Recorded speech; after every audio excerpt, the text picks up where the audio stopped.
everyone. I'm Kendria. I need you to go like, follow, and subscribe Soul Productions. What's up, everyone? And this is Next Level Thinking.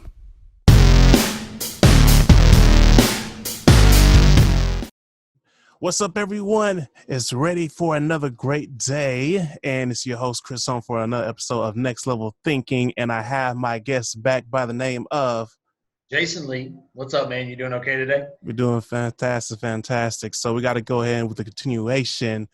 So we know, learn a good amount about you, of how you are a person and much more. But I think on the part 2, I want to focus on the service to the community, because we got a lot of things going on, and I believe this is a great time to give a tremendous amount of value to help and serve the community.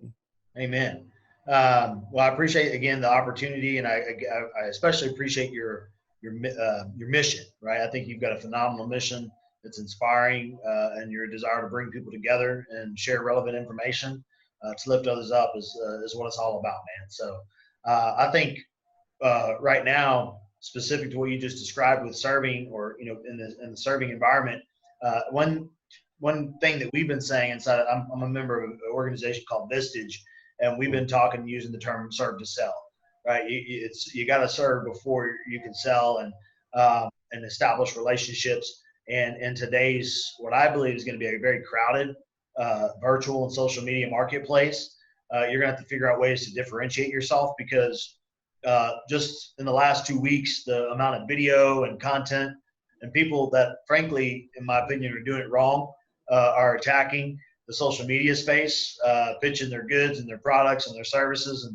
And I always try to use the analogy of really the social media environment is just like a community. If you're walking around church and I meet a dude at church, and I meet him at the grocery store, and I meet him at this other place, and over time I start to earn trust with that guy, and then I find out what that guy does, or I realize, hey man, that guy sells insurance and I need insurance. Wow, I didn't know that. I'm gonna call you. Whereas right now, what you're starting to see in the social media place, it feels a lot more like if you picture like a flea market. It's just with people selling snakes over here and oil over here, and all this other stuff, and it's just all over the place. And so I picture this really busy, crowded marketplace, in the movies. That's exactly what it feels like when I open up LinkedIn or Facebook now. Everybody's trying to pitch something, and that's it could be like a turnoff. I want to add on to that, because I think there's a tremendous amount of value, and we go really deep onto this, is to get to know the people you're connecting with, just to build, not start from the foundation, build relationships, know the person. Absolutely. My mentor uses funny analogy, which is, it's the best way I believe we can kind of throw an example is if you meet, let's say, beautiful, a hot chick, you don't just try to immediately go straight to the bedroom. You have to know the person first. Yeah. So when he said that, I was like, what? But it makes sense in the same way as you build business relationship too. You have to meet the person, know what they like, what kind of things are they into. And not only that, it builds a relationship even stronger, and that stronger kind of bond.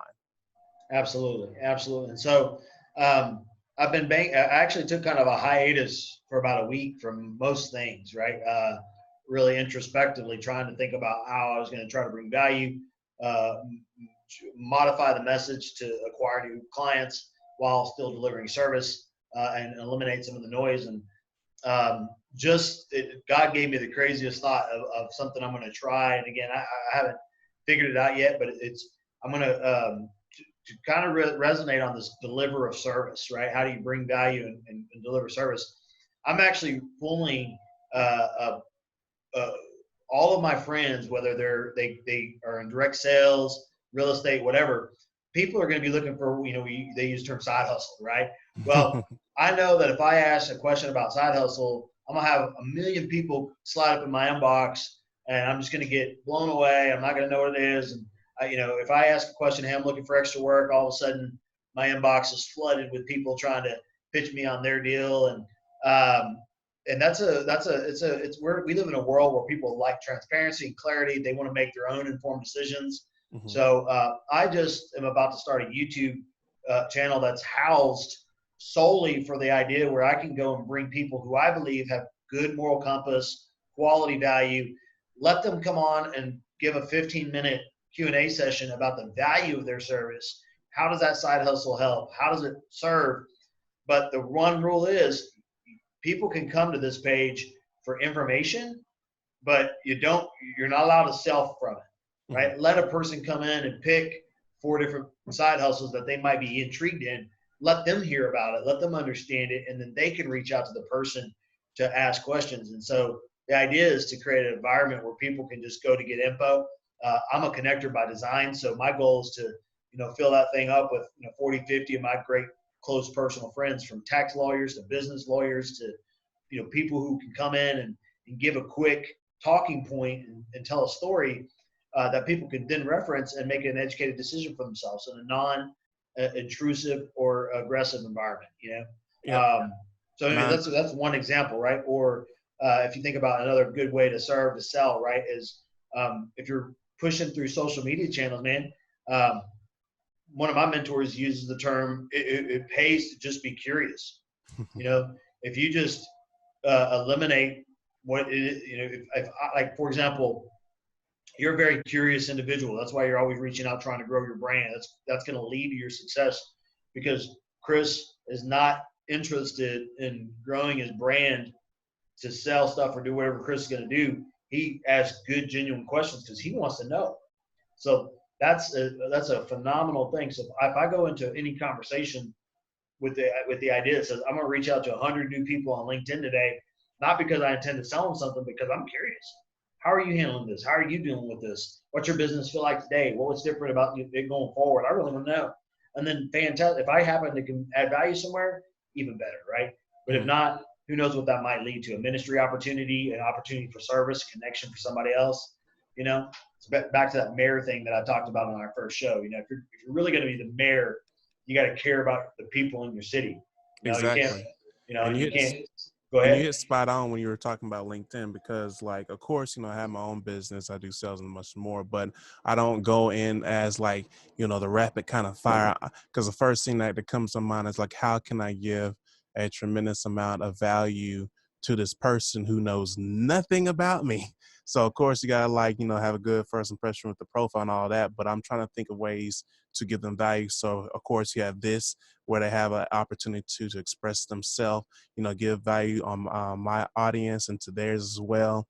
Uh, I got a private Facebook group so I can bring in connections and things like that. Love it. Or, like I'm building up a educational platform where I'm trying to, my first goal is to try to have 100 videos free of like different things from my own personal experience and much more, just to get things going. Because I know if I give a tremendous amount of value to the other person and it helps them move, forward in their life, naturally, if they would like to do business, keyword, if they would like to, no force, they will want to do business with me, because people love to buy, but they hate being sold to. That's like tying everything that you were talking about in a bow right there. Right. 100%, man. Great points. There's a book called it's the 100-0 principle. And I was turned on to it a long time ago. I forget the author's name. I haven't read it in a long time, but the principles always remain the same. If you give 100 and you expect 0, eventually what will happen, and you have to really build that into your core DNA, and people will start to just give. People will, it will just happen. That one dude your phone will ring, and it's some guy that you helped get connected to something forever ago, and he remembered that you did something in that area, and he can't remember if that was exactly it. And then next thing you know, you're on the phone with a referral of his, and you got a new client. So I agree, spot on. One thing I would want to encourage others to try to do, and I had this conversation with my wife last night, and was, if you're on mission, you can build and you can stay focused on mission, right? So a lot of times when you see disruption, like what's happening right now, people start trying to grasp at straw, side hustle, side this, side that. Desperate, But desperate. yeah, but what happens is they lose sight of the fact that if it doesn't fall in line with your mission, like I'm a connector. And when I had a friend reach out to me and he said, "Hey man, can you help me with the following?" I said, "Man, I can." And then he says, "You can make some money." I said, "It was really easy for me. What he's currently doing isn't in line with my mission.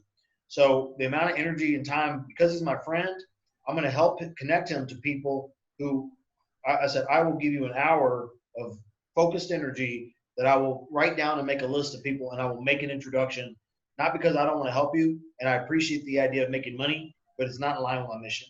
And so I can't put energy into it. The same thing goes with service or giving. When someone reaches out to me, man, I wish I could help everybody.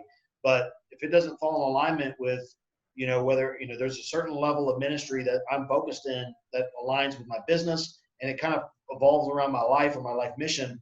So, I can't fight the Leukemia Society, not because I don't believe that helping fight leukemia is important, but leukemia can't be important. This cancer is important. All those things are important, right? So if you're going to build your life, it should be, here's my mission, and then I'm going to serve, and everything that I do that serves should flow through. And then I'm going to build a business, ministry. Everything should fall into alignment with that mission. And if it deters you, then you'll get lack of focus, right?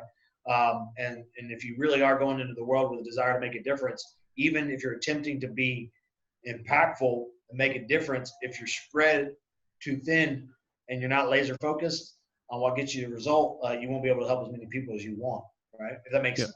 Yep, so. Completely agree, 100%.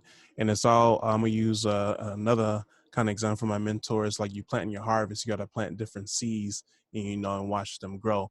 Because as you give them value, teaching, and much more, eventually it will come full circle, and you will be able to benefit from that. But you have to help others, build them so they can grow. Because I'm trying to paraphrase from one of my earlier Zoomings with one of my mentors. I think he was saying like a leader is nothing without having followers. So like you are just as strong as your followers. Because if you have nobody following you, then what kind of leader are you? You're not teaching nothing. You're not helping them grow. So like, Amen. A leader is supposed to like lead them. So like that's how your legacy continues. If you really think about it, is like how much value you are giving to people and much more, so that they can keep things going on. Yeah. Well, first of all, I think that the world is going to be a really good place with you in it, man, because you're anybody who uses the term mentor as much has got to figure it out. That's a really strong first step. If you're putting that much energy into listening to people who've come before you, maybe have some more experience, that's going to translate. You're going to learn a lot of stuff in your classrooms and stuff, but learning from somebody who's doing that is really going to help you. And I think that's just phenomenal to hear. I'm intrigued by that. I learned something from you, right? Because it's cool to hear a guy who's putting that type of energy into it. And sometimes it's a refreshing reminder that we've always got to kind of be growing, you know what I'm saying? So I don't get to lead because I'm not I'm not in the formal leadership chair. You mentioned leadership, but I spent many years where I was, I had the title of leader, right? VP and multiple teams and things like that. So, but leading today is really when you define the community and the things you mentioned earlier about leading, when you said, well, hire your followers, followers can be fake in this environment because you can go buy followers. You can, drum up a false following, right, through social media, things that make you think just because, and are your followers behind you because of you? Are they behind you because of, your false pretenses, right? So, meaning, it's one thing to drum up a bunch of people to follow you because you got really cool memes, but are your memes making a difference? Or, are you really actually helping people? Or are you really making a difference? Because where the following really happens is when the dust settles and the poop hits the fan, how many people are willing to come out of the bleachers and go into the streets and go to war with you? And that's really where you want to test your mettle. What kind of real stuff is happening from a personal perspective. And you mentioned it earlier. If you go in the marketplace, focus solely on you and winning and your numbers and all that other stuff, and your followers, you're checking every day how many followers I got. You can miss the joy of what it means to have that personal connection. And even though we're moving to a virtual world, it's going to get more and more virtual. When the deal gets done, when the relationship happens, when the rubber meets the metal or the pavement, that's going to happen from a personal perspective. That's where the real stuff's going to, I mean, eventually we got to come out from behind computers and all that stuff that, you know, when the deal might even be signed electronically, but where the real stuff's going to happen, it's still going to happen because that person can look you in the eye, say, I trust you, I care about you, and I believe in you. And that's never going to go away. You know? Exactly, and I agree 100%. It's about the impact that you leave on people, and a lot of times, especially with information and things so fast nowadays, I feel like a lot of people get caught in like, oh, this is getting really popular, and this is what I should be doing. But I'm like, okay, cool. It may be cool, trendy, and trust me, I like cool and trendy things too. But what's the impact that you're leaving on this person's lives? Because you can have a trendy impact and then be negative and you don't really help that person move forward, but you also can do the right thing and leave impact to some others and for a more positive direction. And I feel like a lot of times, especially now, um, for the more of a positive like reaction you see on things takes a little bit longer at times. And I feel like some people be discouraged, but I'm here to tell people now is like stay in there because eventually you will win the marathon because you will have a lot more people supporting you in the end by leaving a bigger impact because that's something they can take on with them for a lifetime and not just temporarily. Amen.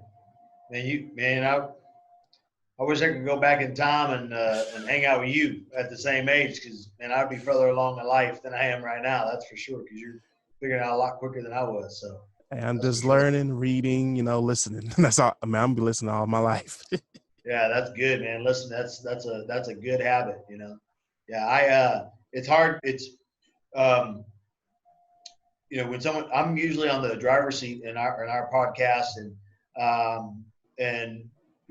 I've been on a couple where people have interviewed me or asked questions, but sometimes I laugh because I'm sure people are listening to your show right now and have looked at the people that have come on your show. There's probably really successful and very talented individuals out there, and it's hard because you get in front of an environment, you want to talk about service and helping and giving value. But really at the end of the day, you're sharing your experiences, but I don't want it to be about me, and so that's hard to do because as an egotistical, puffed up young dude for much of my life, it was about me. And so at the top of my prayer list, the very first thing I always ask God when I go into the world is, it's not about me, and let me help glorify you. And also, how do I make sure that in every transaction, I'm not trying to win for me. And that's a hard place to be at, because, instinctively we're wired that way, right? How do I position this?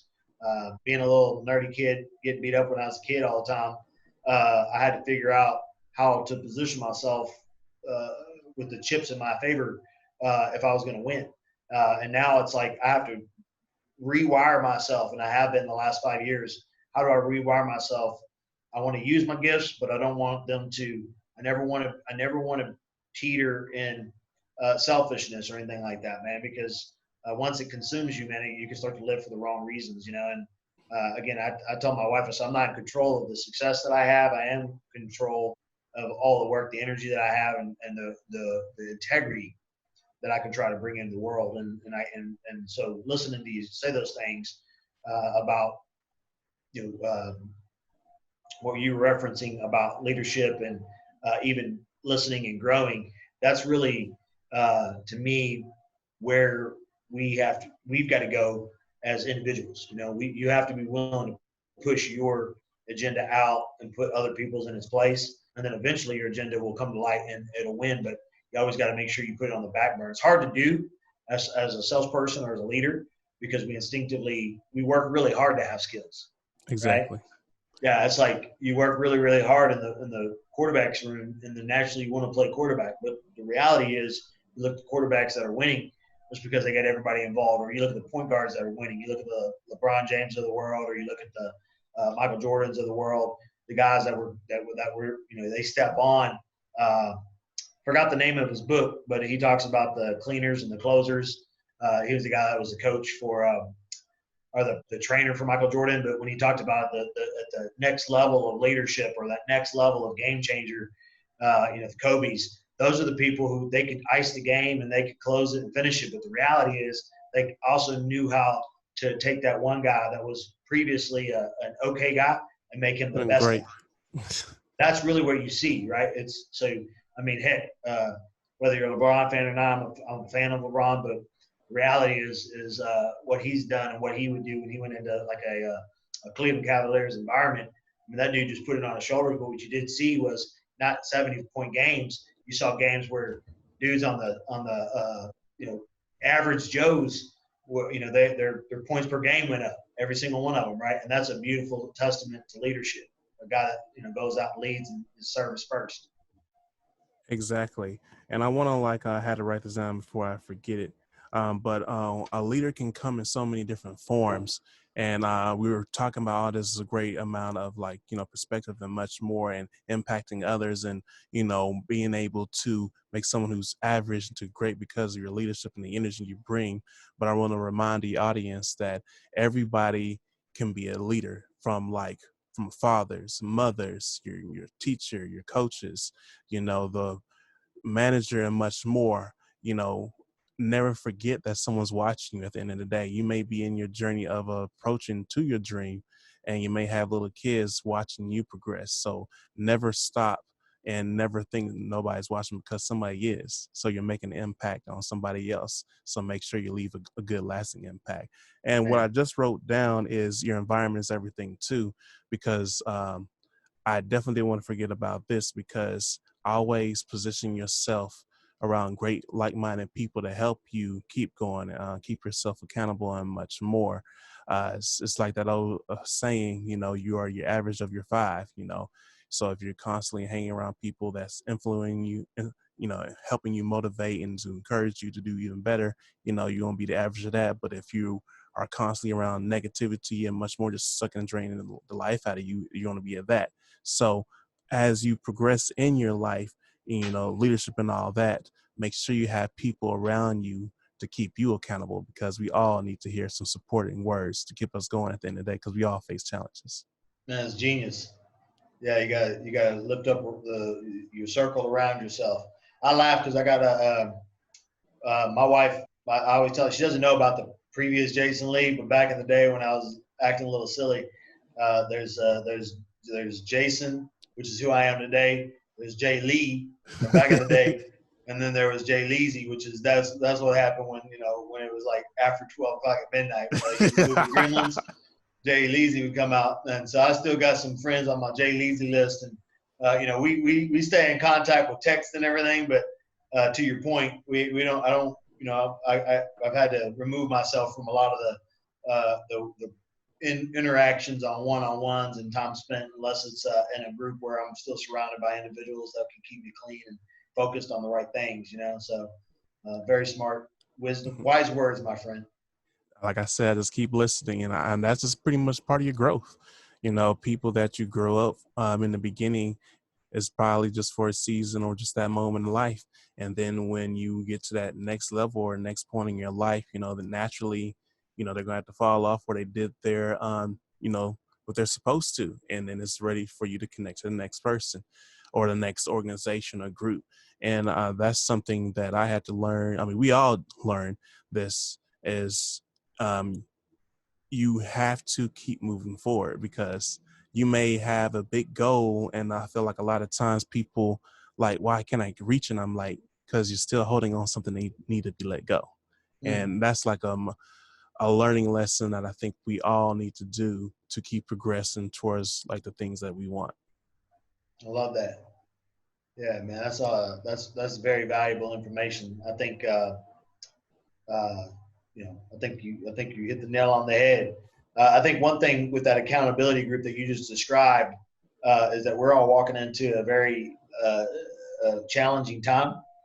And so when I say very challenging, it's already happening. A lot of us are already faced with obstacles that we didn't have 2 or 3 weeks ago. Many business owners are getting challenged. Individuals who have less money in their bank account than they did 3 weeks ago because they're struggling, right? Because businesses are closed or things are challenged. One thing that I would encourage, and I've held my team account, my mentors. I got a couple of accountability groups, a mastermind, a couple of different things with individuals who we're responsible for making each other better. That victim role. One thing that I try to, a friend of mine brought this up last week, and I thought it was true. He's awesome. He'd be a cool guy to have on your show. I'll get y'all connected. But awesome. One thing that he said that I thought was really cool was, and he was referencing another book, but what he was saying is about, even during obstacles or challenging times where it's okay, like people will understand that if something bad happened, like they're not going to look at you and go, like they're going to get it, right? Like, for example, if your spouse lost their job or whatever, like everybody's losing their job. It doesn't mean she was bad at her job. But if someone calls you and says, hey, man, like, how are you doing? And you're like, well, Sally lost her job, that's it. Like the conversation's done. Like you could go on and talk about 50 million other things, but the thing that really resonated is that first thing that you said, right? Which is that negative connotation. And now every time that person sees you or whatever, that like even 6 months from now, 3 months from now, you don't see them again. What's the first thing they're going to do? Hey, how's Sal? You guys doing okay? And so it doesn't mean don't be honest and integral about how you feel. It's okay to be vulnerable and expose your vulnerability, but you got to have a group of people that you can be vulnerable with. But when you go into the world and the marketplace and how you approach people, this is the truth. Like I got drama and problems from this that are going down in my house, but I have my team and my group mastermind. Hey man, if you call me and I answer the phone and I'm like, how you doing? Oh, well, lost a deal. Like, what do you like? I don't care if that just happened 2 seconds ago. The answer that's got to come out of my mouth is, man, I'm good, man. How are you? Well, tell me what you got going on, man. I'm in the fight, and I got some challenges. I'd love to discuss some of the obstacles that we have. I want to run my ideas past you. But if you start harboring, even in the worst times of your lives, if all you do is become that guy. When I first lost my first marriage and struggle, and I remember that, what happened is everything got magnified. The same BS that happened to me today, like my car still breaks down. I still have flat tires. All those things still happen. But every one of those things was magnified when I lived in that world because like in the last 2 weeks, I've had bad crap happen. But if I go into every conversation and the thing I lead with is, oh, yesterday I had my tire go flat, well, back in the day when that was happening, everything was that. I would focus on that tire being flat. And so every time I started to see people, they bring up the bad shit they bring up the bad stuff they would say, oh man, are you doing better? How are you doing? And so what happened was it was almost like you show up and you're the martyr or the victim and you start to feed off that. And then I finally said, and that's true. I watched that happen. So the first thing that I've done with my group of friends after my friend brought that up is I called every, close person to me, probably my top 10, right? And I said, hey man, no victim talk from me. If I do it, you give me 2 seconds, you can say, hey, do you need an event session? That's cool. But if this victim crap comes out of my mouth, you got to stop me. Because if I'm doing it with you, it's coming out little bits everywhere. And then all of a sudden you're that victim dude, not that champion, and you don't want to be the victim guy. Like even if you are getting your butt kicked, I agree with you 100%. Sorry. But. No, you're good. You're good. Because you came out very passionate. And I feel like this is a great time to get to that point because we are in a time of uncertainty, fear, and much more. And a lot of people naturally, especially when it comes this time, they get into that victim kind of mindset. Why me? Why does it always keep happening? One little thing goes wrong. This is always happening. This is not. Nothing's always going. Like you can't just stop. Just completely stop. You have to keep moving forward. Like, I mean, we all are human. We have our, like you were saying, our good and our bad days. But the thing is, you still got a whole day that you have time to take on and keep pressing forward. Like I have a little routine where I listen to podcasts. I do like in my morning or evening run and things like that to keep me going. Because once you lose it here, you're pretty much out of the game. So you have to keep yourself positive. And that same energy that you give on to others, you shall receive back. So like you were saying earlier, you start off like, I feel like I'm having a little rough day. 9 times out of 10, that energy gonna bounce back. But if you are going through the storm and you say to the person like, I may be facing a little challenge, but things gonna be great.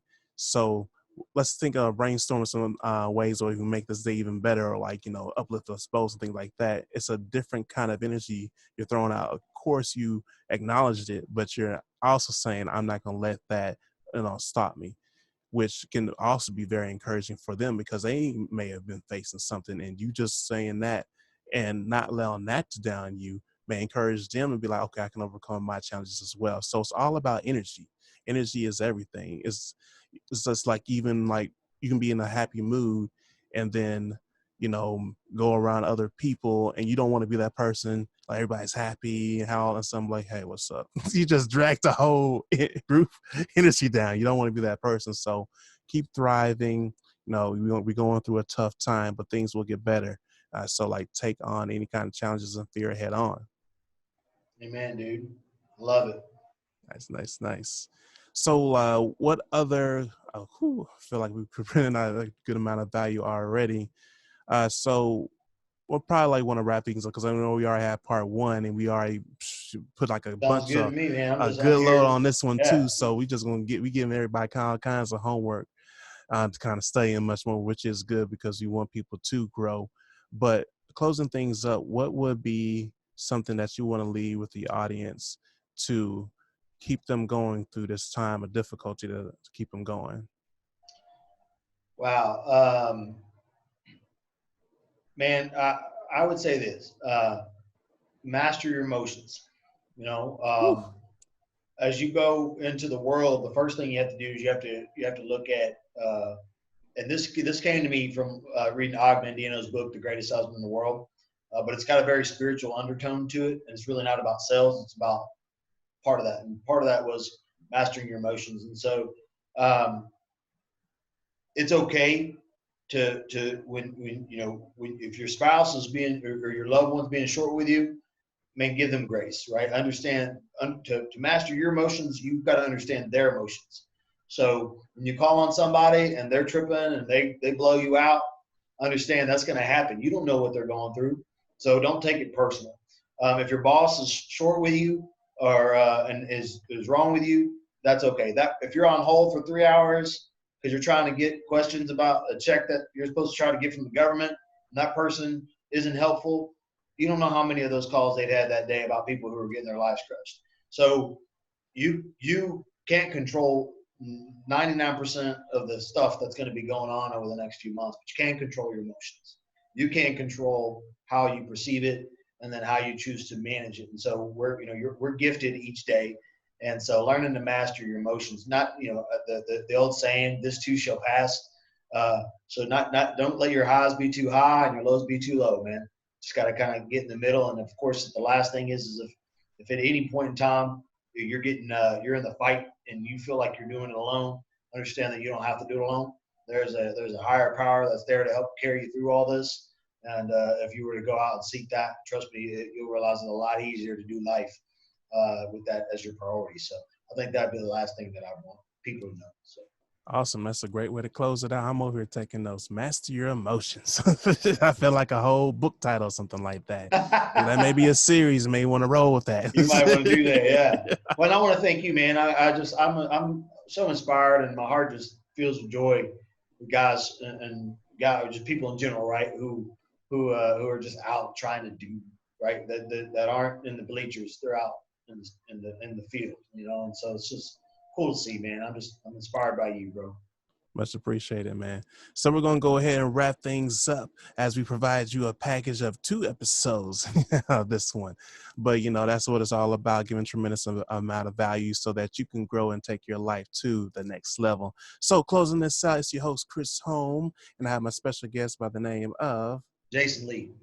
Awesome. Make sure you share this message so we can impact the lives of others, not only in this nation, but across the world, because everyone deserves greatness. So make sure you share, subscribe, and much more. And let's get it and take it to the next level. Peace and Thanks, much Chris. love. You're welcome.